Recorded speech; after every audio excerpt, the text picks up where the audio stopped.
God plan is always the best. Sometimes the process is painful and hard.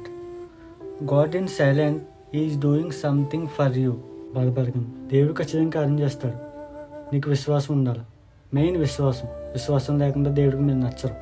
విశ్వాసంతో ఖచ్చితంగా ప్రార్థించే దేవుడు ఖచ్చితంగా కార్యం చేస్తాడు. ఈరోజు కాకుండా రేపని ఖచ్చితంగా కార్యం చూస్తాను. ఆయన ఉంచేవాడు, ఇచ్చిస్తాడు నిన్ను. ఆయన నీ ద్వారా 10 మందికి సాయం చేసే గొప్ప దేవుడు ఆయన. నువ్వు 10 మందికి ఇచ్చేలా చేస్తాడు దేవుడు నిన్ను. నువ్వు తీసుకునేలా కాదు, ఇచ్చేలా ఉంటావు. ఖచ్చితంగా ఆయన అలా చేస్తాడు నిన్ను. మెయిన్ విశ్వాసంతో ఉండు, విశ్వాసంతో ప్రార్థించే, ఖచ్చితంగా ప్రార్థించే. దేవుడిని అడుగు, నాకు ఈ సమస్య ఉందని నువ్వు దేవుడిని అడగాలి. నువ్వు దేవుడిని అడగకుండా కార్యం జరగాలంటే కార్యం జరగదు. గొప్ప ఉన్న వాళ్ళు ఇంకేదో కావాలి, సంథింగ్ ఏ వస్తువు కావాలి, మీకు కొనుక్కోవాలనుకుంటున్నారు. మీ నాన్నగారికి చెప్పకుండా కావాలంటే మీ నాన్నగారు తెచ్చిస్తారు.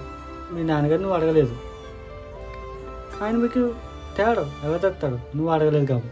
దేవుడికి తెలుసు నీకేం కావాలో, నీ టైంకి ఏం కావాలో దేవుడికి తెలుసు. దేవుడికి ఇవ్వాలని తెలుసు, కానీ నువ్వు అడగాలి. నువ్వు అడిగే వరకు ఇచ్చేస్తాడు ఆయన. అడుగుతాడా? వీడికి అవసరం ఉంది, నన్ను అడుగుతాడా? అడుగు, నేను ఇస్తాను. అడుగు నేను ఇస్తాను అనుకుంటున్నాడు ఆయన. కానీ నువ్వు అడగవు.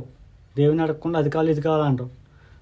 పై కార్యం జరగట్లేదు అంటావు, ఏమి చేయట్లేదు దేవుడు అంటావు. నువ్వు అడుగు, దేవుని అడిగితే ఖచ్చితంగా ఇస్తాడు. అడిగినా టైం పడుతుంది కదా అనుకుంటున్నారా? టైం పడుతుంది. నువ్వు అడిగింది నీకు ఇవ్వాలి, టైం పడుతుంది. కానీ నీ విశ్వాసం ఎలా ఉంది?